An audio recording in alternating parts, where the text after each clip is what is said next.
Hello मेरे प्यारे 10th class के बच्चों। तो पहला चैप्टर कहने को पहला चैप्टर है, लेकिन ये 6 नंबर का चैप्टर, लमसम लमसम 6 मार्क्स का ये पूरा चैप्टर रहने वाला है। ठीक है, कहने को पहला चैप्टर है, लेकिन इससे most of the question MCQ बनते हैं। कहने को पहला चैप्टर है, लेकिन ये इजी चैप्टर भी है। कहने को पहला चैप्टर है, लेकिन इससे टिपिकल क्वेश्चंस भी बन सकते हैं। तो ओवरऑल बात यह है कि चैप्टर की नंबरिंग को छोड़ते हैं और इस चैप्टर के सारे कंसेप्ट, सारे क्वेश्चंस और सारे पीवाईक्यूज, ठीक है, देखते हैं। जो जो भी पॉसिबल क्वेश्चंस इस साल 2026 सीबीएसई के अंदर आने के चांसेस बनते हैं, उसके बारे में हम देखते हैं। ठीक है, तो जल्दी से हम इसके कॉन्सेप्ट को देखते हैं। सो कॉन्सेप्ट में देख रहे हो तुम, बिल्कुल खाली है, खाली कॉन्सेप्ट को ही भरना है। ठीक है, इसमें सबसे पहला जो कॉन्सेप्ट अगर तुम्हें ध्यान रखना है, that is fundamental theorem of earth. ठीक है, अब फंडामेंटल थ्योरम ऑफ अर्थमेटिक क्या है? देखो, फंडामेंटल थ्योरम ऑफ अर्थमेटिक इसलिए मैं कह रहा हूं कि इंपॉर्टेंट हो जाती है, क्योंकि मुझे ऐसा लगता है कि इस साल 1 नंबर में फंडामेंटल थ्योरम ऑफ अर्थमेटिक पे एक क्वेश्चन बने। जो तुम एलसीएम निकाल रहे हो, जो तुम एचसीएफ निकाल रहे हो, जो तुम प्राइम फैक्टर निकाल रहे हो, that is all fundamental theorem of arithmetic. लेकिन फंडामेंटल थ्योरम ऑफ अर्थमेटिक पे 1 नंबर के इस साल मुझे बहुत ज्यादा चांसेस लगते हैं कि 1 नंबर का क्वेश्चन बनेगा। ठीक है, आइदर वो थ्योरी फॉर्मेट में हो सकता है, और आइदर ऐसा कुछ हो सकता है कि एलसीएम एचसीएफ फैक्टर वगैरह के ऊपर कुछ क्वेश्चन देगा। ठीक है, मतलब अगर इसको फंडामेंटल थ्योरम ऑफ अर्थमेटिक बोला गया है, तो ये बहुत ही फंडामेंटल चीज। अब फंडामेंटल थ्योरम ऑफ अर्थमेटिक को मैं थोड़ा सा आगे एक्सप्लेन करूंगा, क्योंकि मैंने आगे इसी क्वेश्चन को प्लान किया है। ठीक है, तो वहां पे मैं तुम्हें बहुत अच्छे से समझाऊंगा कि what exactly is fundamental theorem of arithmetic.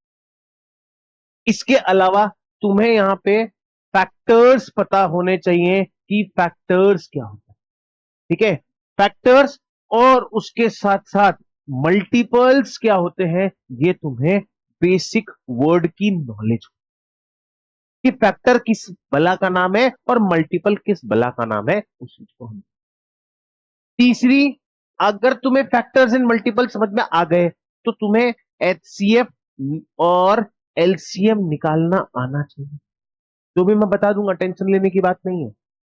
ठीक है, इसमें एचसीएफ एंड एलसीएम रिलेटेड एक फॉर्मूला है। ठीक है, वो तुम्हें पता होना चाहिए, क्योंकि उस फॉर्मूले के ऊपर तो क्वेश्चन बनते ही बनते हैं, और इस साल हाईएस्ट प्रोबेबिलिटी है कि उसके ऊपर क्वेश्चन बनेंगे। क्योंकि जब मैं आज लास्ट ईयर के पूरे पेपर देख रहा था 2025 के, तो मैंने देखा कि सारे क्वेश्चन इसके ऊपर थे। तो अब पॉसिबिलिटी ये बन जाती है कि सारे क्वेश्चन इस बार इसी के ऊपर आएंगे। एक नहीं, दो नहीं, तीन नहीं, 10 सेट देखें। 10 के 10 अलग अलग सेट्स को देखने के बाद समझ में आया कि यार, इस पे तो इस साल क्वेश्चन बन गया, इस साल इस पे क्वेश्चन बनने के चांसेस बहुत ज्यादा। ठीक है, तो एलसीएम और एचसीएफ रिलेटेड एक फॉर्मूला है, वो हम पढ़ेंगे। इसके अलावा इरेशनलिटी के ऊपर क्वेश्चन बनते हैं। ठीक है, जो तुम्हें अगर समझ में आ रहा है तो ठीक है, नहीं तो एज इट इज रट जाओ, कोई मतलब नहीं है। समझ में आ रहा है तो ठीक है, नहीं तो एज इट इज रट लो। गारंटी दे रहा हूं, क्वेश्चन आएगा आएगा। ठीक है, और क्वेश्चन अगर आएगा तो मार्क्स भी जरूर आएगा। आगे बात समझ में? सो ये सब चीजें हमें कर, मैं तुम्हें बोल चुका हूं कि फंडामेंटल थ्योरम ऑफ अर्थमेटिक में तुम्हें बाद में समझाऊं। फैक्टर्स और मल्टीपल्स को समझ। अब फैक्टर बेसिकली किस चीज का नाम है? फैक्टर्स क्या है? जैसे सपोज करो 24 कोई एक नंबर है। 24 किस किस की टेबल में आ सकता है? 24 is divisible by 2, 24 is divisible by 1, 24 is divisible by 3, 24 4 की टेबल में भी आता है, 6 की टेबल में भी आता है। ए भाई, 6 की टेबल में 8 3 जा 24 भी होता है, 12 2 जा 24 भी होता है, और 24 1 जा 24 भी होता है। तो ये सारे नंबर्स क्या कहलाएंगे? फैक्टर्स कहलाएंगे। क्या कहलाएंगे? फैक्टर्स। मतलब 24 को ये 1 डिवाइड कर सकता है, 2 डिवाइड कर सकता है, 3 4 5 6, 3 4 6 8 12 और 24, ये सारे नंबर्स क्या कर सकते हैं, डिवाइड कर। तो these are the factors of 30, पढ़ा होगा, ठीक है। Last year last year prime की डेफिनेशन पढ़ी होगी, पढ़ी कि नहीं पढ़ी, प्राइम की डेफिनेशन पढ़ी होगी। इस प्राइम की डेफिनेशन में सीधी सी एक बात कही जाती है कि जिसके दो फैक्टर्स होते हैं वो कौन है, प्राइम। जिसके दो फैक्टर्स होते हैं वो कौन है, प्राइम नंबर। जिसके 2+ फैक्टर्स होते हैं, जिसके दो से ज्यादा फैक्टर्स होते हैं, वो नंबर्स क्या कहलाते हैं, कंपोजिट नंबर, ठीक है। और लास्ट ईयर से एक क्वेश्चन दिमाग में होगा कि one is neither prime nor composite, कि वन को ना तो प्राइम कंसीडर किया गया ना कंपोजिट कंसीडर किया गया, क्योंकि प्राइम की डेफिनेशन क्या है, जिसके दो फैक्टर है, जिसके दो से ज्यादा फैक्टर है वो कंपोजिट। लेकिन वन एक ऐसा नंबर है जिसका सिर्फ एक ही फैक्टर है, इसलिए ना तो प्राइम है ना ही कंपोजिट है। आगे बात समझ में, तो फैक्टर्स की कहानी मैंने रिलेट कर दी कि कहां पे कैसे काम आएगी, फैक्टर्स बिल्कुल समझ में आ गए होंगे, ठीक है। अब बात आती है दूसरी चीज पे जिसे हम बोलते हैं साहब मल्टीपल्स क्या होते हैं। तो मल्टीपल्स की बात कर लेते हैं। मल्टीपल मतलब टू के मल्टीपल, टू वन जा टू, टू टू जा फोर, टू थ्री जा सिक्स, टू फोर जा एट, टू फाइव जा 10, क्या लिख रहा हूं मैं, 2 5 जा 10।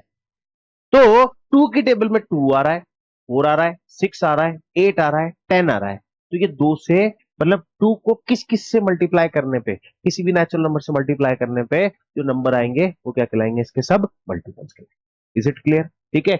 अब मल्टीपल्स बहुत सारे हो सकते हैं बेटा, इनफाइनाइट नंबर, लेकिन दोनों के बारे में एक चीज बताऊं मैं तुम्हें, फैक्टर्स हमेशा 24 के बराबर या 24 से छोटे रहे, मल्टीपल्स हमेशा 2 के बराबर या 2 से बड़े।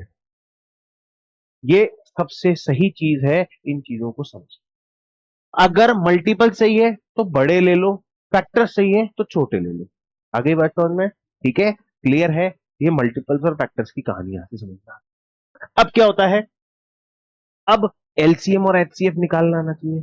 एलसीएम और एचसीएफ के लिए फंडे लगते हैं किसके, प्राइम फैक्टराइजेशन, ठीक है।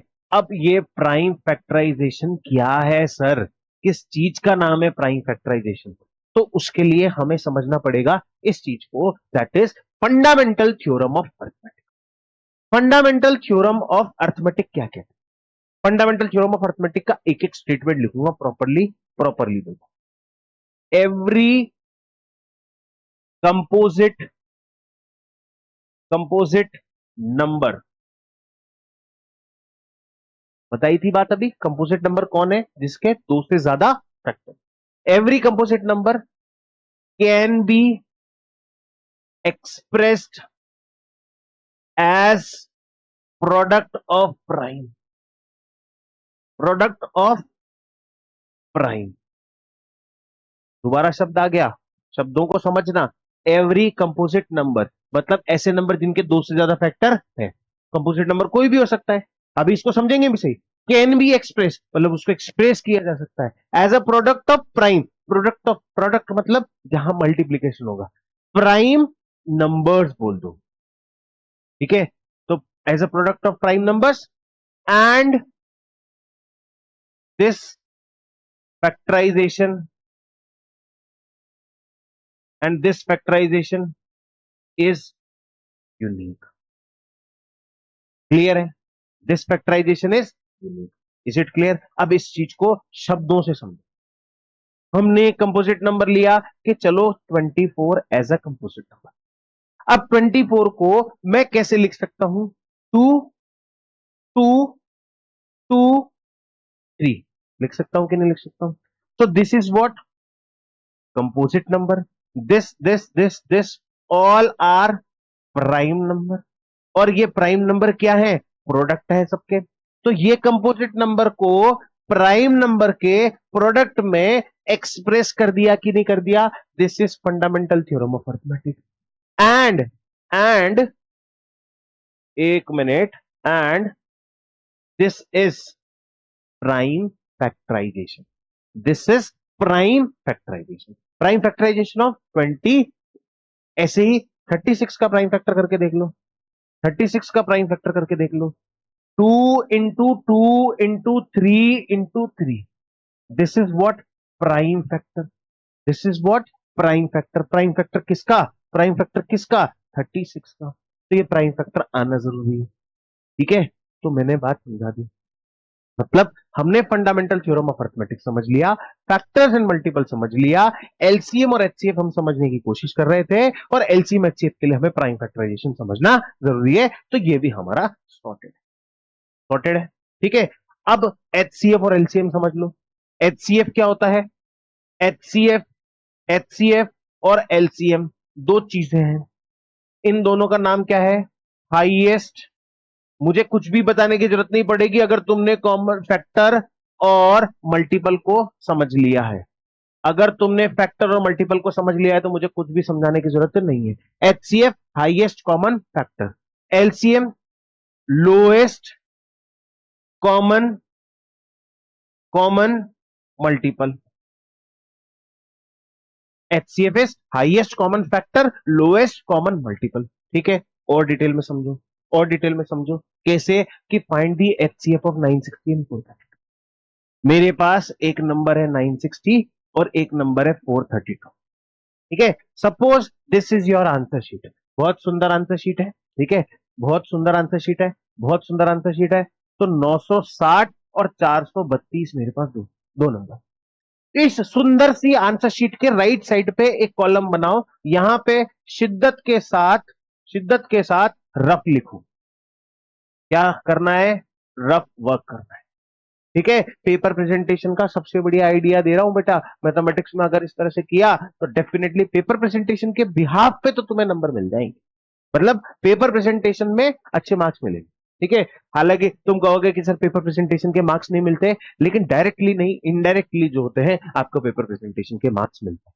ठीक है, बहुत सारे बुद्धिजीवी आएंगे तो बोलेंगे कि पेपर प्रेजेंटेशन के कोई मार्क्स नहीं मिलते, लेकिन थोड़े दिन बाद वही लोग कहने लग जाते हैं कि पेपर प्रेजेंटेशन के मार्क्स मिलते हैं। ठीक है, तो इसलिए पेपर प्रेजेंटेशन पे फोकस। 960 है, 2 से फैक्टर किया कि सर करो 4 8, फिर 2 से फैक्टर किया 2 4 0, फिर 2 से फैक्टर, अरे यार ये का हो जाता है ना। फिर 2 से फैक्टर किया 120, फिर 2 से फैक्टर किया 60, फिर 2 से फैक्टर किया 30। अब रुकने का नाम तो ले। हाँ, आया आया आया आया आया आया आया बच्चन पांडे। ये किसका फैक्टर हुआ? 960 का। इज्जत से यहां पे लिख दो 2 कितनी बार आया? 2 कितनी बार आया काउंट करो, 1 2 3 4 5 6। ठीक है, तो यहां पे मैंने इज्जत से लिख दिया 2 की पावर 6। 3 कितनी बार आया? 3 की पावर 1। और 5 कितनी बार आया? 5। Is it clear? बिल्कुल सर क्लियर। या आपने बेसिक। अब आगे करो। अगला नंबर क्या है? 432।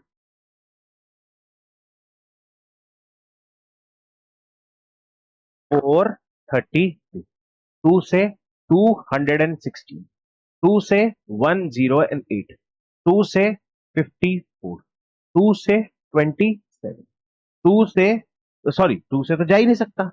अब किससे जाएगा? 3 से। कितनी बार? 9 बार। 3 से 3 बार, 3 से 1 बार। ठीक है, तो कितनी बार आया 2? 1 2 3 4 4। तो यहां क्या लिखा मैंने? 2 की पावर 4। 3 कितनी बार आया? 1 2 3, 3 की पावर 3। लेकिन 5 तो दिख ही नहीं रहा। यहाँ 5 कितनी बार था? 1 बार। यहाँ 5 एक बार भी नहीं है, तो 5 की पावर कितनी लिख दो? हो गया। अब हमें क्या बोला है? एचसीएफ। एचसीएफ म्हणजे highest highest common common factor. ठीक है, अब हाईएस्ट कॉमन फैक्टर का मतलब दोनों के बीच में एक कॉमन फैक्टर होना चाहिए। मतलब ऐसा फैक्टर मतलब ऐसा नंबर जो 960 को भी डिवाइड कर दे, ऐसा नंबर जो 432 को भी डिवाइड कर दे, और वो सबसे बड़ा हो। देखो, अगर मैं दोनों को 2 से डिवाइड करूंगा तो सर दोनों हो रहे हैं, तो कॉमन फैक्टर तो क्या हो गया? 2 भी हो गया। मैं दोनों को 4 से डिवाइड करूंगा, वो भी हो रहे हैं। दोनों को अगर मैं 8 से डिवाइड करूंगा, वो भी हो रहे हैं। दोनों को अगर मैं 16 से डिवाइड करूंगा, वो भी हो रहे हैं। ठीक है, अगर दोनों को मैं 48 से भी डिवाइड करता हूं तो हो रहे हैं। लेकिन लेकिन मुझे सबसे बड़ा नंबर चाहिए जो दोनों को डिवाइड करे। ठीक है, तो उसका फंडा क्या है? बहुत इजी ट्रिक है, बहुत इजी ट्रिक है। क्या है कि इन दोनों में टू की सबसे छोटी पावर क्या है, एचसीएफ निकालना है। इन दोनों में टू की सबसे छोटी पावर क्या है सर, टू की पावर। इन दोनों में टू थ्री की सबसे छोटी पावर क्या है कि थ्री की पावर वन। इन दोनों में फाइव की सबसे छोटी पावर क्या है, फाइव की पावर जीरो। ठीक है, ले लिया। तो टू की पावर फोर का मतलब 16, थ्री की पावर वन का मतलब थ्री, और फाइव की पावर जीरो। जिसकी पावर जीरो होती है उसकी वैल्यू वन होती है। तो 16 थ्री जा 14। तो हमारा एचसीएफ कितना आ गया बाबू, कितना आ गया 14। कितना आ गया 14। ठीक है, अब मैं कहूं कि साहब इसका एलसीएम भी निकाल लो, तो LCM, LCM is lowest common multiple. मतलब इन दोनों नंबर को किसी एक पर्टिकुलर नंबर से मल्टीप्लाई किया जाएगा, वो एक नंबर देगा। इन दोनों का एक मल्टीपल जो सबसे छोटा नंबर हो। ठीक है, इसको टू से डिवाइड करूं, मतलब मल्टीप्लाई करूं, तो एक नंबर मिलेगा। तो ऐसा कोई नंबर जो कि इन दोनों से डिवाइड हो जाए, या इन दोनों का मल्टीपल हो। मल्टीपल, मल्टीपल मतलब जो इसका भी मल्टीप्लीकेशन करने पे वो नंबर आ जाए, इससे भी मल्टीप्लाई करने पे वो नंबर आ जाए, लेकिन वो नंबर अलग अलग होना, मतलब वो नंबर एक कॉमन होना चाहिए। तो लोएस्ट कॉमन मल्टीपल। ठीक है, तो लोएस्ट कॉमन मल्टीपल निकालने के लिए इनकी सबसे बड़ी पावर पकड़ लो। तो टू यहां पे, टू की पावर सिक्स, टू की पावर फोर, सबसे बड़ी पावर कौन है, टू की पावर, सॉरी गलती से मिस्टेक, यहां पे थ्री की सबसे बड़ी पावर कौन है, और यहां पे फाइव की सबसे बड़ी पावर कौन है।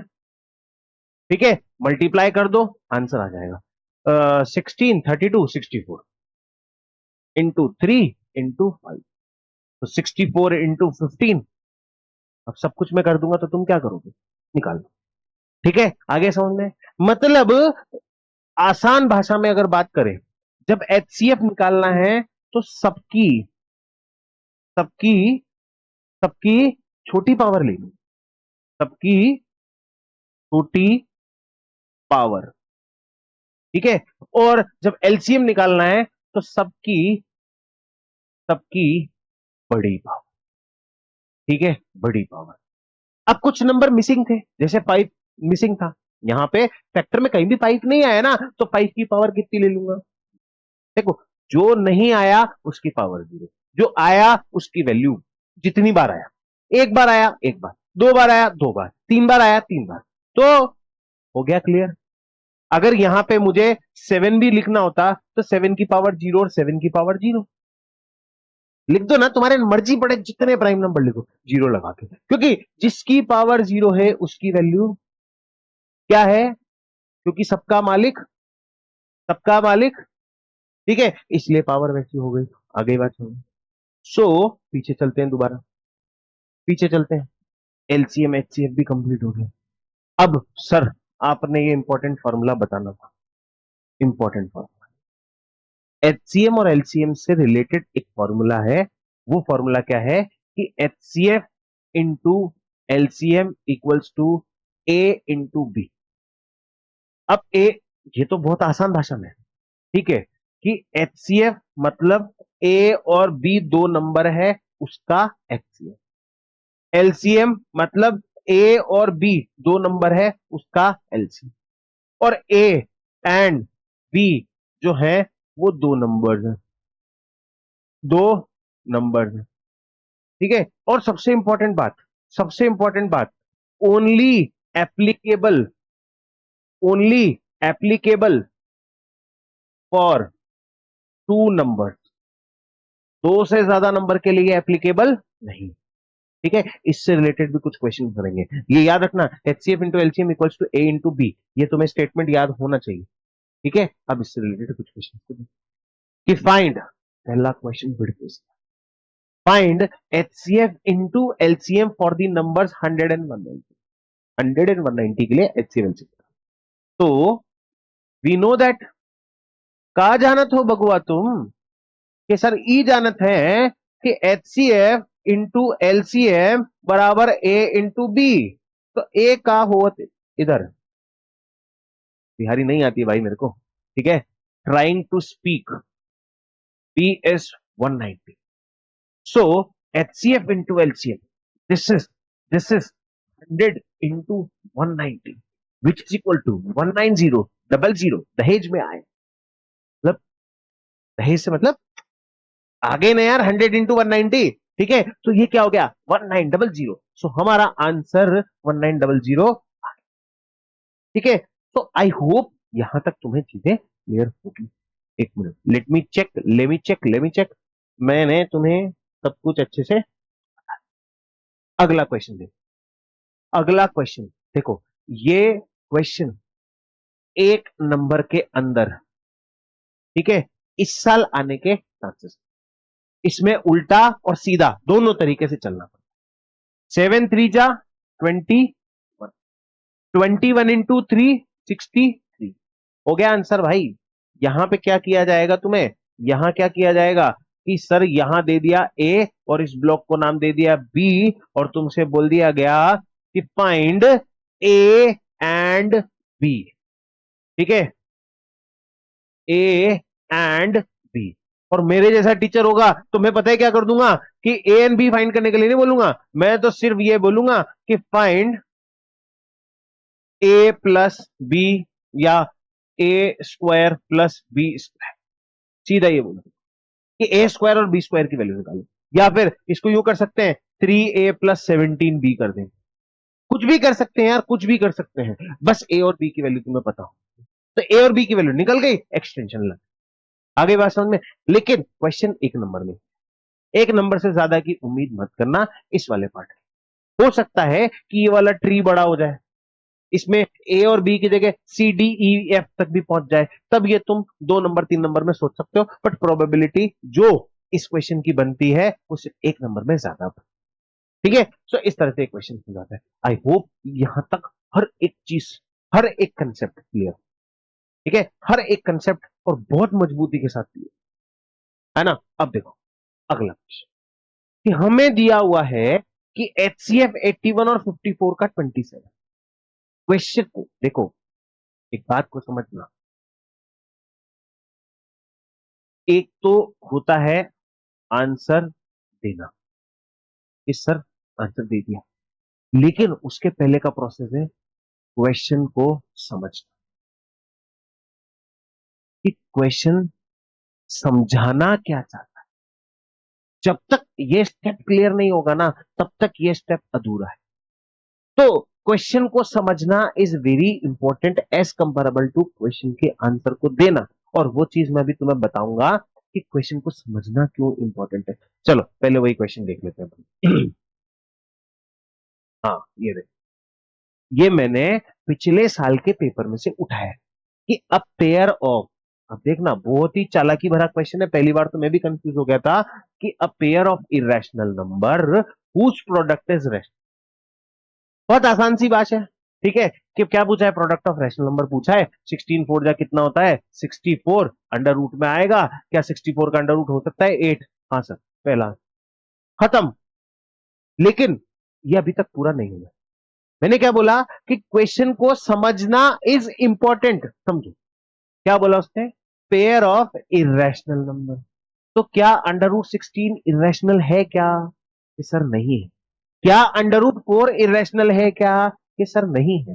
तो इसका मतलब ये आंसर भी पॉसिबल नहीं है, ठीक है। फिर बोला √5 इंटू √2, कि सर क्वेश्चन के अकॉर्डिंग दोनों इरेशनल है, लेकिन इनका प्रोडक्ट आएगा √10, क्या √10 रैशनल है। अगला √3 इंटू 87, अंडर √81, और 81 की वैल्यू कितनी होती है, अब चेक करो कि √3 इरेशनल है, कि हां सर ये इरेशनल है। √27 इरेशनल है, कि हां सर इरेशनल है।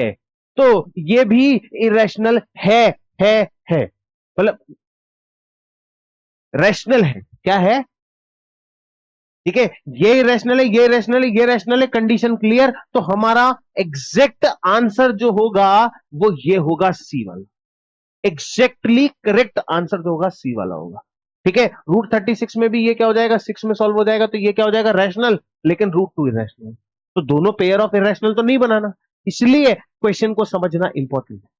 हालांकि इस क्वेश्चन को मैं पूरे होशो आवाज में तुम्हारे साथ डिस्कस करने वाला था, ऑब्जेक्टिव यहां कुछ और था इस क्वेश्चन को डालने का, लेकिन सिचुएशन कंडीशन ने मुझे इसको मजबूर कर दिया। आगे बात समझ में? आई होप यहां तक तुम्हें चीजें समझ में आ गई। ठीक है, इसलिए क्वेश्चन पढ़ना है। अब तुम कहोगे सर ऐसा क्वेश्चन भी आ सकता है। हाँ, ये तुम्हारे पिछले साल के पेपर में से ही निकाला है, वन ऑफ दी सेट में से ही निकाल के लेके आए उस क्वेश्चन को, तो इसलिए ये कहना मतलब बिल्कुल भी बेवकूफ बड़ी बात होगी कि ऐसा क्वेश्चन भी आ सकता है। आ सकता है, एक नंबर में ये क्वेश्चन आया हुआ है। आगे बात समझ में? ठीक है, तो हम दोबारा अपने उस फ्लो को, तो मैं तुम्हें बहुत प्यार से समझा रहा था कि क्वेश्चन को समझना पहला पॉइंट, क्वेश्चन का आंसर देना दूसरा, तीसरा पॉइंट तुम्हें सबको पता है, मार्क्स मिल जाते हैं। ठीक है, पूरे नहीं मिलते, आधे मिलते हैं, पूरे मिलते हैं, कुछ भी नहीं मिलता है, वो बात की बात है कि हमने क्वेश्चन को कैसे समझा है और हमने उसका आंसर कैसे दिया है, इन दोनों पॉइंट पे डिपेंड। लेकिन सबसे पहला पॉइंट है क्वेश्चन को कि वो सामने वाला समझाना क्या। तो हम क्वेश्चन को बड़े आराम से समझेंगे कि एचसीएफ इन दोनों नंबर का ये, तो मैंने यहां बहुत प्यार से लिखा कि एचसीएफ बराबर 27, ए बराबर 81 और बी बराबर 50। अब पूछ क्या रहा है? एलसीएम इन दोनों नंबर का, तो हमसे एलसीएम पूछ रहा है। हमें पता है कि एचसीएफ इंटू एलसीएम बराबर ए इंटू बी, तो एचसीएफ क्या है साहब? 27। एलसीएम आपको नहीं पता है, ए की वैल्यू 81, बी की वैल्यू 54, तो एलसीएम बराबर 81 इंटू 54 अपॉन 27, काट दिया 2 बार, 81 इंटू 2 162। आ गया? आ गया कि नहीं? ऐसा क्वेश्चन 2 नंबर में आता है। अगर इसके और कॉम्प्लेक्स तरीके बताऊंगा जो 3 नंबर में भी आ सकते हैं, ठीक है, लेकिन 2 नंबर मान, 6 नंबर इसीलिए एस्टिमेट किया है इसका मैंने कि मैं मतलब जो मेरे को लगता है पर्सनली, जो मैंने पिछले ईयर के पेपर्स को देखा, 6 नंबर इसलिए एस्टिमेट किया है। देखो, चैप्टर वाइज किसी भी चैप्टर के मतलब किसी भी यूनिट के लिए, किसी भी चैप्टर के लिए मैथ्स में मार्क्स बता पाना कि ये इतने नंबर का आएगा, वो बहुत टिपिकल है बेटा, क्योंकि कोई स्टैंडर्ड पॉलिसी नहीं है सीबीएसई की तरफ से कि यार इतने का ही आएगा। बट जो पेपर का एनालिसिस पिछले साल का हुआ मेरा, उसमें ये पता पड़ा कि ये मिनिमम मतलब 4 से 6 के बीच में आएगा, इसलिए मैंने इसको 6 नंबर की तैयारी किया। ज्यादा की तैयारी कर लूंगा नुकसानदायक नहीं है, लेकिन कम की तैयारी करते से मुझे नुकसान होता है। ठीक है, आगे बात समझ में? अगला क्वेश्चन देखो, सेम फॉर्मूले का कि sir HCF of 2 number is 16, मतलब 2 नंबर का एचसीएफ, बहुत प्यार से इसने बोला है कि 2 नंबर का एचसीएफ जो है वो 16 है, तो मैं बहुत आराम से लिख लेता हूं कि इसके एचसीएफ जो है वो 16 और उनका प्रोडक्ट, किनका प्रोडक्ट? दोनों नंबर का। अब तुझे दोनों नंबर नहीं पता है, ठीक है, नंबर नहीं पता है तो उसको क्या मान ले, ए इंटू बी, वो कितना है? 1536। फाइंड दियर एलसीएम। का पूछ रहे हो? अब तो हाथ खटाखट चलेगा ना बाबा, कि H LCM into HCF, A into B, A B की वैल्यू 1500, एचसीएफ की वैल्यू 16, तो एलसीएम निकालना है, तो एलसीएम इज 1536, 1536, 1536 भाग 16, भाग भाग मेरी मैथमेटिक्स बहुत कमजोर है यार, जल्दी से देखो कितना आंसर आ रहा है, जल्दी बताओ, मेरी मैथमेटिक्स बहुत कमजोर है। 91, 98, 6 6 36, 16 इंटू 96, रुपया 1600 और 1536, 36, 10 में से 6 गए तो 4 बचे, 9 में से 3 गए तो 6 बचे, 64।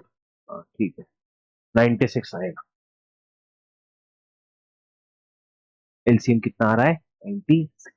आगे बात समझ में क्लियर है? ठीक है, इस तरह से ये क्वेश्चन बहुत आराम से, अब धीरे धीरे धीरे धीरे धीरे धीरे धीरे पता है, तुम भी धीरे धीरे धीरे धीरे करके अल्टीमेटली कहा जाना चाहते हो? ऊपर। क्वेश्चन भी वही है, तुम्हारे जैसे ही है, वो भी धीरे धीरे धीरे धीरे धीरे कहा जाना चाहते हैं, मैं भी कहा जाना चाहता हूँ, जब तुम्हारा इंटेंशन वो है, मेरा इंटेंशन वो है, तो क्वेश्चन ने क्या बिगाड़ा बेचारे ने, तो क्वेश्चन भी ऊपर जा रहा है। LCM of two number is 14 times of their HCF. Question समझना जरूरी है। का कह रहे हो बाबू कि एलसीएम जो है, लिख लिया साहब, of two number is 14 times, 14 times बोला है तो 14 their HCF. Oh, sum of LCM and HCF है, मतलब जो मैंने उसमें समझाया था ना वर्ड प्रॉब्लम में, सिचुएशन, ट्विस्टर, प्रॉब्लम। तो सिचुएशन तो मिल गई हमें, ये सब सिचुएशन। क्या सिचुएशन है सर? ये सिचुएशन है। ठीक है, अब सिचुएशन के बाद twister, twist, sum of LCM, LCM and HCF, HCF is equals to 600, 600। ये सिचुएशन, ट्विस्टर, प्रॉब्लम। प्रॉब्लम क्या है कि इफ वन नंबर इज, ओहो, यहां तो कहानी तो खत्म ही नहीं होने वाली। ए की वैल्यू 280, लो साहब, ये भी लिख लिया। अब आगे बोलो कि फाइंड दी अदर नंबर, मतलब बी की वैल्यू फाइंड आउट करो। ठीक है, क्या फाइंड आउट करनी है? बी की। जैसी कहानी दी गई है उसी कहानी को यूज करके चले कि एलसीएम, फॉर्मूला क्या होता है हमारा?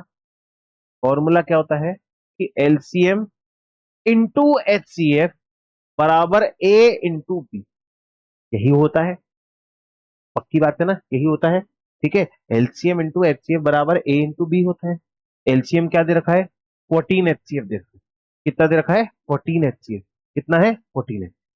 यहां से हमें पता पड़ा ना, एलसीएम बराबर 14 एचसीएफ। ये भी एक कहानी, इस वैल्यू को इधर पुट कर दो। ठीक है, कि एलसीएम 14 एचसीएफ प्लस एचसीएफ बराबर 600। अरे वाह यार, ये तो तुमने तो मेरे को बहुत इजी ट्रिक बता दी। ऐसे कर दूंगा तो बहुत ही इजी हो जाएगा। 15 एचसीएफ बराबर 600, तो एचसीएफ कितना आ गया? 600 डिवाइड बाय 15, तो एचसीएफ आ गया मेरा 40। अरे वाह यार, ये क्या होता है? एचसीएफ आ गया मेरा 40। कई बार इसको ना झटके, डिग्री नहीं, डिग्री, डिग्री नहीं, एचसीएफ कितना आ गया? 40। अब यही एचसीएफ 40 आ गया तो इधर एलसीएम में जा सकता है, कि मुझे पता है कि एलसीएम इक्वल्स टू 14 एचसीएफ है। तो 14 इंटू 40, 14 फोर जा 56, भाई 60 एलसीएम आ गया। अरे वाह यार, अब ये वैल्यूज को इधर पुट कर लो, ये वैल्यूज को इधर पुट कर लो। कि एलसीएम तो तुम्हारा 560 है, एचसीएफ तुम्हारा 40 है, एक वैल्यू तुम्हें 280 दी गई है, बी की वैल्यू निकालनी है। तो बी की वैल्यू 560 इंटू 40/280, तो बी की वैल्यू 80। बड़ा इजी था यार, ये तो बहुत ही इजी था ये तो। मतलब ये तो लपक के इजी था। ठीक है, बस क्या चीज करी मैंने, क्या चीज करी मैंने? क्वेश्चन को अच्छे पैटर्न बनाया, गिवन जो है लिख लिया। इस तरह से भी सुंदर तरीके से, मैं कह रहा हूं, इस तरह से भी रिप्रेजेंट करके आओगे ना, डेफिनेटली पूरे के पूरे नंबर लेके आओगे। बस रिप्रेजेंटेशन पे फोकस। आगे बात समझ में? अगला, अब पॉज करो वीडियो को यहीं पे और उसको अपने आप सॉल्व करके दो। 1 मिनट के लिए पॉज करो। चलो, मत मत पॉज करो, मैं तो तुम्हारे लिए टाइमर लगा देता हूँ। ये टाइमर, ये 1 मिनट का टाइमर तुम्हारे लिए स्टार्ट कर। इसको 1 मिनट में सॉल्व करके दे। और ये 1 मिनट लायक ही क्वेश्चन है यार, कि एचसीएफ ऑफ टू नंबर 23 दे रखा है, कि एचसीएफ चल रहा है ऊपर, एचसीएफ कितना है? 23, और एलसीएम कितना है? 1449, और एक नंबर कितना है? 161। तो बी कितना है? सेट तो हो ही गया होगा अब तक तो, कि एचसीएफ इंटू एलसीएम बराबर ए इंटू बी, है ना? हो गया सेट, सेट तो हो ही गया कि 23 into 1449 is equals to 161 into B. जो बच्चा 1 मिनट में यहां तक भी पहुंच गया ना, मैं कह रहा हूं तू सीख गया भाई, तू सीख गया, तू सीख गया, डेफिनेटली सीख गया। मजे आ जाएंगे मतलब, अगर बस ये यहां तक भी 1 मिनट के अंदर यहां तक भी पहुंच गया कहा, क्योंकि तेरे को क्वेश्चन समझ में आने लग गया। ठीक है, और बोले घंटी बज गई। ठीक है, का मतलब तुझे क्वेश्चन समझ में आने लग गया। ठीक है, सॉल्व करना एक अलग, लेकिन क्वेश्चन समझ में आने लग गया ना। तो ये बी की वैल्यू कितनी है, 23 इंटू 1449 अपॉन 161, डिवाइड करके देख लेना तो आंसर आंसर निकल आएगा, आंसर निकल आएगा। ठीक है, इस तरह से बड़े आसानी से, बड़े आराम से,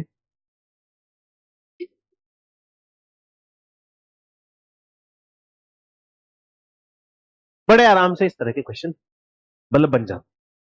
ठीक है, अगला क्वेश्चन देखो। अरे वाह, मैंने कहा था कि arithmetic, fundamental theorem of arithmetic पे क्वेश्चन बनेगा, और बन गया। ठीक है, बनेगा और बन गया। देखो क्या बोला है उसने कि 47, 47, 19 और 11 तीनों का मल्टीप्लीकेशन प्लस 19, ये बताओ कि ये कंपोजिट नंबर है। ठीक है साहब, बता देते हैं कंपोजिट नंबर। अब कुछ दिख रहा है, सर क्या करें क्या करें क्या करें, बैठे बैठे क्या करें, करना है कुछ काम, शुरू करो इसका सॉल्यूशन लेके, मैथमेटिक्स का नाम। तो 19 कॉमन ले लिया सब, देखो इसमें भी 19 है, इसमें भी 19 है, तो 47 मल्टीप्लाई 11 प्लस 1 आया ना। ठीक है, कि सर 19 आ गया, है ना, आ गया 19। अब ये 47 इंटू 11 करेंगे तो ये 47 और ये 47, तो 7, 7 4 11 1 कैरी 517 होगा। ठीक है साहब, 517 प्लस 1, तो ये कितना हुआ, ये कितना हुआ कि 19 मल्टीप्लाई 518, और 19 मल्टीप्लाई 518 के फैक्टर कर दो, 19 मल्टीप्लाई 518 के फैक्टर कर दो। ठीक है, हो गया। अब याद करो, फंडामेंटल थ्योरम ऑफ अर्थमेटिक क्या कहती थी कि एवरी कंपोजिट नंबर, कौन composite number, is expressed as product of prime.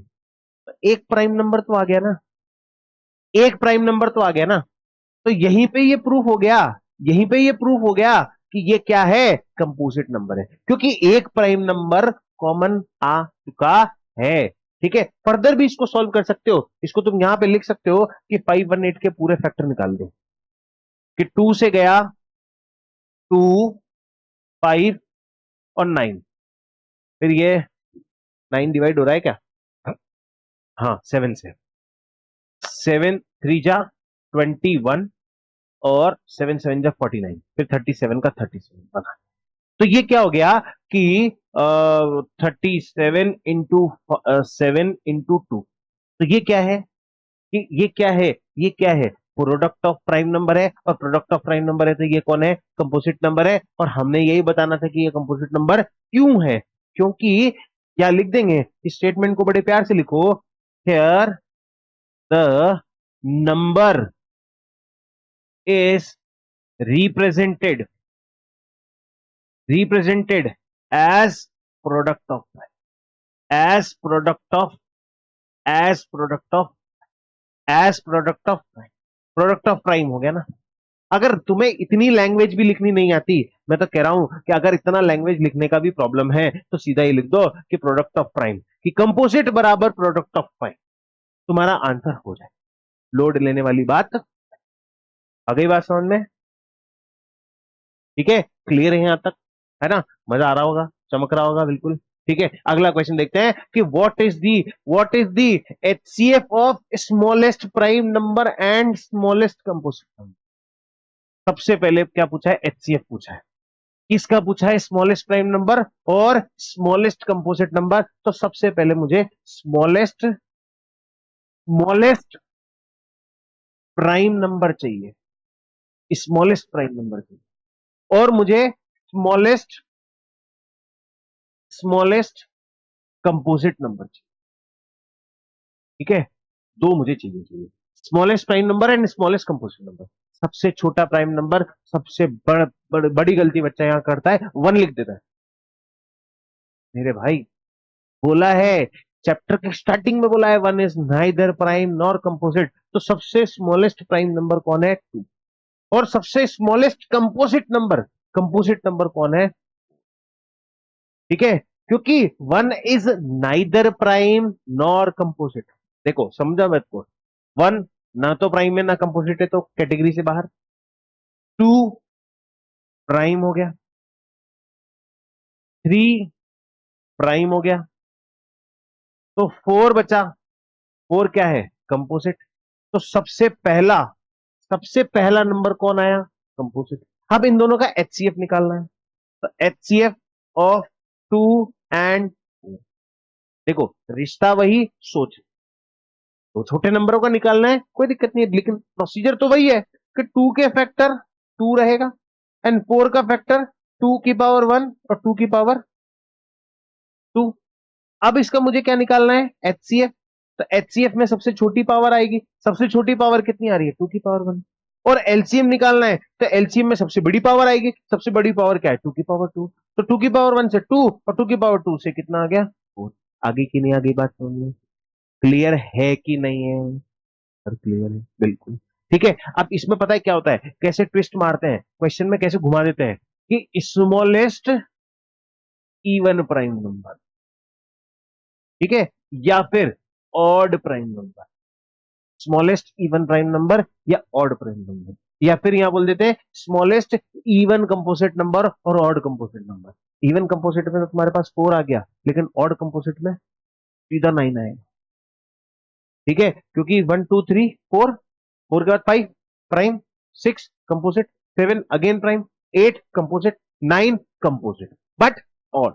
ठीक है, तो इस तरह से क्वेश्चन घुमाने वाली जो चीजें हैं ना, वो इस तरह से आगे बात समझ में। अगला अगला question, this is actually case based question, और ये 3 नंबर के अंदर या 5 नंबर के अंदर आने के पूरे चांसेस है, या फिर तुम्हारे केस बेस्ड क्वेश्चन बनने के पूरे चांसेस इसके ऊपर। लेकिन केस बेस्ड में तो इतना बड़ा क्वेश्चन नहीं देंगे, ये 3 नंबर या 5 नंबर में, 3 नंबर ही आईएएस मानो तुमको। ठीक है, ऑन अ मॉर्निंग वॉक, देखो समझना, यहां क्या निकालना है क्या नहीं निकालना है ये बाद में डिस्कस करेंगे, पहले क्वेश्चन को समझते हैं कि क्वेश्चन कहना क्या चाहता है।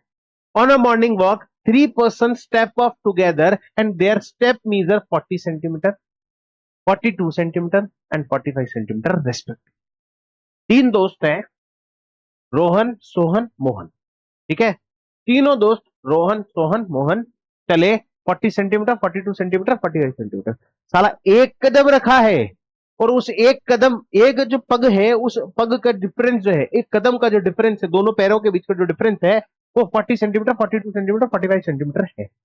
अब what is the minimum distance, मतलब सबसे कम डिस्टेंस ईच शुड वॉक, हर एक बंदा चले, so that each can cover the same distance in complete time, इस तरह से चले कि सेम डिस्टेंस कवर करें। देखो, इसको समझते हैं कि सपोज करो ये 40 सेंटीमीटर कौन चल रहा है? रोहन। ठीक है, 42 कौन चल रहा है? मोहन। और 45 कौन चल रहा है? रोहन। ठीक है, अब ये 40 और 40 पे गया, तो ये कितना हो गया? 80 पे पहुंच गया। लेकिन ये 42 और 42 गया, तो ये कहां पहुंचा? 84 पहुंचा ना। और ये 45 और 45 पहुंचा, तो ये तो साहब 90 पे पहुंच गया। पहुंच गया कि नहीं पहुंच गया? तो ऐसा नंबर हमें कहां जाकर के मिलेगा कि सबकी डिस्टेंसेस जो हैं, वो डिस्टेंसेस कैसी हो जाए? डिस्टेंस कैसी हो जाए? डिस्टेंस कैसी हो जाए? डिस्टेंस कैसी हो जाए? डिस्टेंस कैसी हो जाए? डिस्टेंस कैसी हो जाए? आगे बात समझ में। तो अब इस डिस्टेंस को समझना। ठीक है, अब तुम कहोगे कि सर क्या निकालना है? देखो, इस तरह के क्वेश्चन में या तो एलसीएम निकालना होता है या एचसीएफ निकालना होता है, बट ये डिसाइड करना पड़ेगा हमें कि एलसीएम निकालना है कि एचसीएफ निकालना है। ये क्वेश्चन की डिमांड के हिसाब से डिसाइड करेंगे कि एलसीएम निकालें कि एचसीएफ निकालें। अब देखो समझना, 40, 42, 45, और ये जो फाइनल डिस्टेंस है इन तीनों नंबर से बड़ी है। ये 3 नंबर 40, 42, 45 से बड़ी वैल्यू आएगी। अगर इन तीनों नंबर से बड़ी वैल्यू आती है, अगर इन तीनों नंबर से बड़ी वैल्यू आती है, ठीक है, बड़ी वैल्यू आती है, बड़ी वैल्यू याद करो, याद करो, याद करो, पीछे चलो, पीछे चलो, पीछे चलो, पीछे चलो, पीछे चलो, जल्दी चलो, पीछे चलो। क्या बताया था मैंने? फैक्टर और मल्टीपल की कहानी बताई थी ना। तो देखो, एलसीएम इन तीनों नंबर से बड़ा था कुछ, 64 × 15 नहीं किया यार, 64, 320, 640, 320, 960 ले। ठीक है, अब देखो, अरे वाह यार गजब, अब देखो, इन दोनों नंबर से बड़ा या फिर बराबर, और इन दोनों नंबर से छोटा या फिर बराबर। आगे एक और क्वेश्चन किया था अभी हाल जस्ट किया है, अभी जस्ट किया है। वो कहां गया? हाँ ये रहा। एचसीएफ, एचसीएफ जो है इन दोनों नंबर से छोटा या बराबर, इन दोनों नंबर से बड़ा या बराबर, एलसीएम। तो अगर मुझे इन तीनों से बड़ी वैल्यू निकालनी है तो क्या निकालना पड़ेगा? और मुझे अगर इन तीनों से छोटी वैल्यू निकालनी, क्या निकालनी है? छोटी वैल्यू। तो छोटी वैल्यू जो होगी वो क्या निकाल के देगी? तो मुझे यहां पे क्या निकालना है? इन तीनों के डिस्टेंस से बड़ी वैल्यू निकालनी है ना, तो बड़ी वैल्यू निकालनी है तो मैं क्या लूंगा? एलसीएम। और एलसीएम निकालने की सीधा सा फंडा कि मैं क्या कर दूंगा? फैक्टर। 40 के फैक्टर 2, 2, 2, 5। 42 के फैक्टर 2, 3, 7। 45 के फैक्टर 3, 3, 5। ठीक है, तो 2 की पावर 3, 5 की पावर 1, 2 की पावर 1, 3 की पावर 1, 7 की पावर 1, 3 की पावर 2, 5 की पावर 1। ठीक है, तो एलसीएम निकालना है, तो सबकी 7 की पावर 0, 5 की पावर 0, 3 की पावर 0, जो भी मिसिंग नंबर है ना सबकी वैल्यू क्या कर दो? 0 0 कर दो। या 3 मिसिंग है या 2 मिसिंग है तो 2 की पावर 0, 7 मिसिंग है तो 7 की पावर 0। अब देखो, सबसे सबसे बड़ी पावर क्या आ रही है? 2 की सबसे बड़ी पावर क्या आ रही है? 2 की सबसे बड़ी पावर क्या आ रही है? जल्दी देखो, या 2 की पावर 3 या 2 की पावर 1 या 2 की पावर 0, तो 2 की सबसे बड़ी पावर क्या हो गई? ठीक है सर। ठीक है, अगला देखो, 3 की सबसे बड़ी पावर 1, 3 की सबसे बड़ी पावर 0, 3 की पावर सबसे बड़ी पावर 2। तो यहां क्या लिखूंगा? 3 की पावर 2। ठीक है, अब वही 5 की पावर 1, 5 की पावर 1 तो 5 की पावर 1, 7 की पावर 0 0 1, तो ये क्या हो गया? 7 की पावर 1। तो 2 की पावर 3 दैट इज 8, 3 की पावर 2 दैट इज 9, 5 की पावर 1 इज 5, 7 की पावर 1 इज 7, 7 9 जा 63, 8 5 जा 40। ठीक है, तो 40 इंटू 63, 6 4 जा 24, 4 3 जा 12, 2 24 और 12 252, 2520। लमसम इतना कुछ है। ठीक है, इतनी डिस्टेंस उनको ट्रेवल करनी पड़ेगी। ठीक है, अब देख लो, ये जो नंबर होगा 40 से भी डिवाइड हो जाएगा, 42 से भी डिवाइड हो जाएगा, 45 से भी डिवाइड हो जाएगा। तो 2520 डिवाइडेड बाय 40 कैंसिल किया, तो 6 जा 24, 3 जा 12, हो गया पूरा फैक्टर कंप्लीट। दूसरा नंबर पकड़ लो। ठीक है, 2520 डिवाइड बाय 42। ठीक है, 42 से डिवाइड करो, 42 into two two two two two two two two two two two 8 7, 7 two जब 14 समथिंग कुछ, देखो यार डिवाइड करके देखो जल्दी। 42 से डिवाइड करके देखो, देखो देखो देखो देखो देखो 42, अरे यार ये है ना, मल्टीप्लाई करना क्यों पड़ता है रे यार? तुम्हें भी तकलीफ होती होगी। ठीक है, मुझे तो नंबर नहीं मिल रहे फिर भी मुझे मल्टीप्लाई करना पड़ रहा है? करके देखो जल्दी से, 42 इंटू अरे यार मैं भी दिमाग लगा रहा हूँ। 7 3 2, 7 3 2, 2 2 जा 4, 4 5 जा 20, 20 इंटू 3 60, 60 बार आ जाएगा, पक्की बात। ठीक है, 60 बार। क्योंकि क्या किया, इसके फैक्टर इसमें से हटा दिए, हटा दिए तो मेरे को वही का वही नंबर मिल गया जो यहां मिलेगा। मिलेगा कि नहीं मिलेगा? इसी तरह से ये क्वेश्चन आते हैं, इनको बहुत मतलब बहुत अच्छे से तुम सॉल्व कर सकते हो और बहुत मजेदार चीज होती है। ठीक है, तो इस तरह के क्वेश्चन आगे देखते हैं। मैंने क्या बोला था? आई कमिटेड कि मैं प्रीवियस ईयर क्वेश्चंस करवाऊंगा, मतलब प्रीवियस ईयर के क्वेश्चंस करवा रहा हूं। ए दिया हुआ है 2 की पावर 2, 3 की पावर x। बी दिया हुआ है 2 की पावर 2, 3 की पावर 1, 5 की पावर 1। सी दिया हुआ है 2 की पावर 2, 3 की पावर 1, 7 की पावर 1। और एलसीएम एबीसी का इतना दे रखा है, तो एक्स की वैल्यू क्या है? ठीक है, समझो, हमें दिया गया एलसीएम। ठीक है, तो मैं क्या कहूंगा कि 3780 के फैक्टर्स कर दो। कितने फैक्टर्स कर दो, है ना? अब 3780 के फैक्टर्स करोगे तो ये पहले तो गया 2 से, 2 1 जा 2, और 2 8 जा 16, 2 9 जा 18, 0। फिर 2 से 9 4 5, फिर 3 से 3 1 और 5 4 9 दूनी 18। हाँ, 3 से जा ही रहा है। 3 3 जा 9, 3 1 जा 3, 3 5 जा 15। फिर 3 से 1 0 5, फिर 5 से 21, 3 से भी तो जा रहा है। फिर 3 से 3 3 जा 9, 3 5 जा 15, फिर 5 से 7, फिर 7 से 1। तो ये क्या हो गया? 3780 इज 2 की पावर 2, 3 की पावर 3, 5 की पावर 1, 7 की पावर 1। ठीक है, क्लियर हो गया 3780 के फैक्टर। अब मुझे इन सबका एलसीएम निकालना है। एलसीएम क्या है कि ए मेरा कितना दिया हुआ है? 2 की पावर 2 इंटू 3 की पावर एक्स। ठीक है, बी दिया हुआ है 2 की पावर 2, 3 की पावर 1, 5 की पावर 1। और सी दिया हुआ है 2 की पावर 2, 3 की पावर 1, 7 की पावर 1। तो जिसकी पावर नहीं है उसको क्या मान लेंगे? जीरो मान लेंगे। ठीक है, और हाईएस्ट पावर पकड़ लो।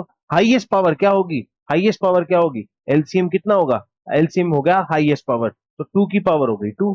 ठीक है, अब 3 की पावर 1 है तो यहाँ पे 3 की पावर एक्स ही मान लो, क्योंकि हाईएस्ट पावर में उसी को अज्यूम कर लेता हूं। यहाँ पे 7 5 की पावर क्या मान लो? 1, और 7 की पावर मान लो 1, और इस पूरी को लिख दो यहाँ पे कि 2 की पावर 2 इंटू 3 की पावर 3 इंटू 5 की पावर 1 इंटू 7 की पावर 1 इज इक्वल टू 2 की पावर 2 इंटू 3 की पावर एक्स इंटू 5 की पावर 1 इंटू 7 की पावर 1। Cancel out.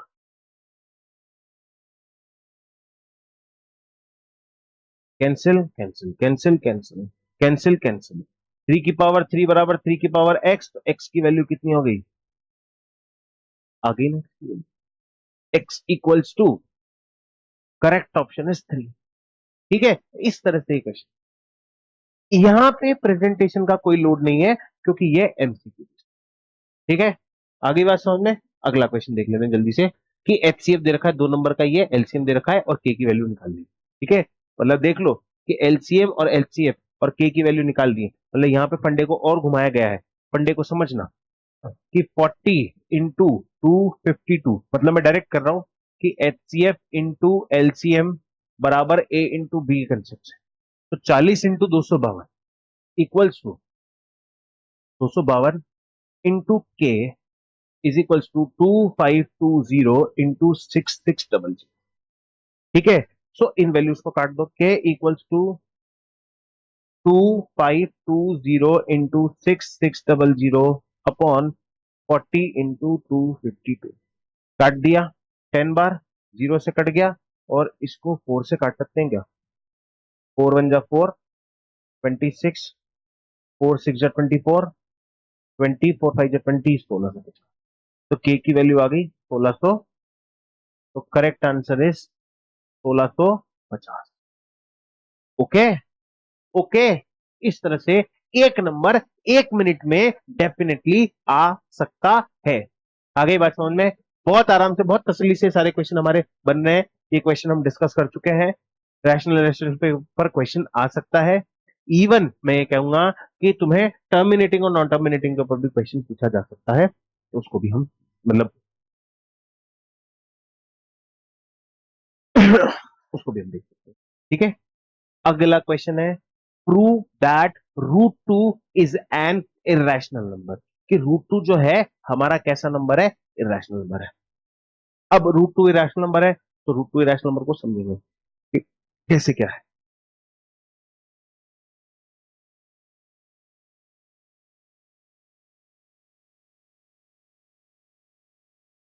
सर कोई सर आए थे कभी? कोई भी नहीं है ना? हाँ, तो रूट टू हमारा इरेशनल नंबर है, ये हमें प्रूव करना है। यार हमें पता है कि रूट टू हमारा इरेशनल नंबर है, बट स्टिल हमें इसको प्रूव करना पड़ेगा। कैसे प्रूव करना है? देखो, सीधी सी बात है, सीधी सी बात है। बचपन में क्या हुआ, मेरे एक दोस्त ने मुझ पे एक एलिगेशन लगाया कि तेने मेरी पेंसिल चुरा ली। तो मेरे पिताजी ने बोला कि अपने आप को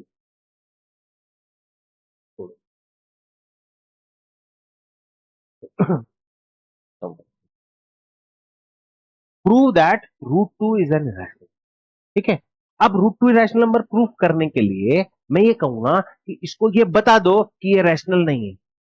अगर ये रैशनल नहीं है तो ये क्या हो जाएगा, इरैशनल। मतलब सपोज करो कि तुम्हारे हाथ में दो बॉल है, एक काली है और एक सफेद है। अगर मैंने बोला आंख बंद करके कि राइट वाली जो है वो ब्लैक है, लेकिन तुमने कहा ये ब्लैक नहीं है, तो अल्टीमेटली मेरे पास क्या बचा कि जो सेकंड बॉल होगी वो क्या होगी, व्हाइट होगी। होगी कि नहीं होगी, रिजेंबलेंस आ गया ना। इसी तरह से अगर इसको इरेशनल प्रूफ करना है तो ये मना कर दो कि ये रैशनल नहीं है। तो रैशनल नहीं है प्रूफ करने के लिए हम सबसे पहले क्या मान लेंगे, इसको इरेशनल। तो let root two be a rational number, rational number. कि सर ठीक है, अब रैशनल नंबर है तो rational number p by q की फॉर्म में होता है, जहां पे क्यू जीरो नहीं होता। ठीक है, and P and Q R को प्राइम। अब साहब ये को प्राइम का फंडा क्या है, को प्राइम म्हणजे वो नंबर जो दोनों कॉमनली एक ही के टेबल में आएंगे, सिर्फ वन की टेबल। ठीक है, बोथ डिविजिबल बाई ओनली, कहानी यहां पे। ठीक है, दोनों सिर्फ किससे डिविजिबल होंगे। आगे चलते हैं कि पी एन क्यू को प्राइम है, हो गए। ठीक है, तो हमने क्या किया, रूट टू इंटू क्यू बराबर पी ले लिया, ले लिया। अब हम क्या करेंगे, स्क्वेयरिंग बोथ साइड। ठीक है, दोनों साइड को स्क्वायर किया तो two q is equals to p square, मतलब two q square is equals to p square. मैं अगर रूट टू का वो डबल करूंगा, स्क्वायर करूंगा, तो टू आएगा। अगर मैं क्यू का स्क्वायर करूंगा तो क्यू आएगा, क्यू स्क्वायर आएगा, और पी का स्क्वायर करूंगा तो पी आएगा। इसका मतलब यहां से मेरे पास ये वैल्यू आ गई कि p q square is equal to p square divide by two. ठीक है, मतलब एक, मतलब यहां से एक तरह से यूं मान के चलो कि अगर मैं पी स्क्वायर को टू से डिवाइड करूंगा तो मेरे पास क्यू स्क्वायर आ जाएगा।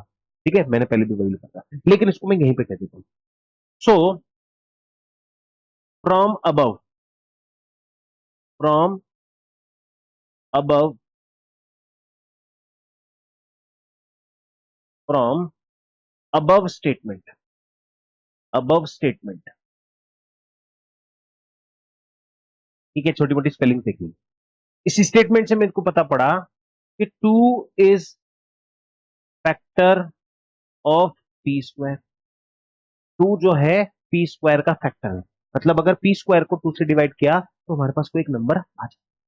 और एक बात ध्यान रखना, अगर किसी भी नंबर का जो मतलब फैक्टर, किसी भी नंबर के स्क्वायर का फैक्टर अगर कोई नंबर है तो उसी नंबर का फैक्टर भी वो नंबर होगा। मतलब अगर पी स्क्वायर का फैक्टर टू है तो पी का फैक्टर भी टू होगा। ये स्टेटमेंट है, मतलब ये प्रूफ है, देख लेना कि अगर टू जो है, ठीक है, factor of, factor of eight का स्क्वायर, तो two is also factor of, also factor of eight. ठीक है, मतलब इसको तुम सॉल्व करके देखना, 64 टू की टेबल में भी आएगा और एट टू की टेबल में भी आएगा। तो एट का स्क्वायर टू से फैक्टराइज है और एट भी जो है टू से फैक्टराइज है, सेम चीज। तो two is also factor of p. अब पी का फैक्टर है तो यहां पी ज्यूम कर लो, let, sorry let q, put p बराबर टू सी। पी को हमने क्या कर दिया, टू सी पुट कर दिया। अब हमें पता है कि two q square is equal to two c का होल स्क्वायर हो गया। तो ये क्या हो गया, two q square is equal to four c square. इस टू से काट दिया तो q square is equal to two c square. अब यहां पता पड़ गया कि क्यू स्क्वायर का फैक्टर कौन है, टू है। ठीक है, तो यहां पे यही सेम स्टेटमेंट लिख देंगे कि two is factor of Q square, also to is factor of Q. ठीक है, कि सर अब आप तो आपने बता दिया, आप तो किसका क्या करोगे, देखो फंडा यहां पे हो गया। क्या हो गया, हमने क्या बोला, ये पी क्यू क्या है, ओ प्राइम, मतलब इन दोनों का एक ही फैक्टर होगा, वन, बोला। लेकिन यहां से पता पड़ा कि पी का फैक्टर कौन है, टू। यहां से पता पड़ा क्यू का फैक्टर कौन है, टू। इसका मतलब बोथ आर डिविजिबल बाय यहां लिख देंगे both P and Q are divisible by 2. So this contradict the fact that P and Q are co-prime. और P Q co-prime नहीं है तो ये रैशनल नहीं है, और रैशनल नहीं है तो ये इरेशनल है। इल है, हो गया। हो गया ना कि अगर दोनों P और Q डिविजिबल बाय 2 है तो इसका मतलब दोनों को प्राइम नहीं है, और दोनों को प्राइम नहीं है तो रैशनल नहीं है, और रैशनल नहीं है तो इरेशनल है। यही स्टेटमेंट यहां लिखना है, ठीक है। Both P and Q are divisible by 2, this contradicts the fact, this contradicts the fact that that P and Q are co-prime।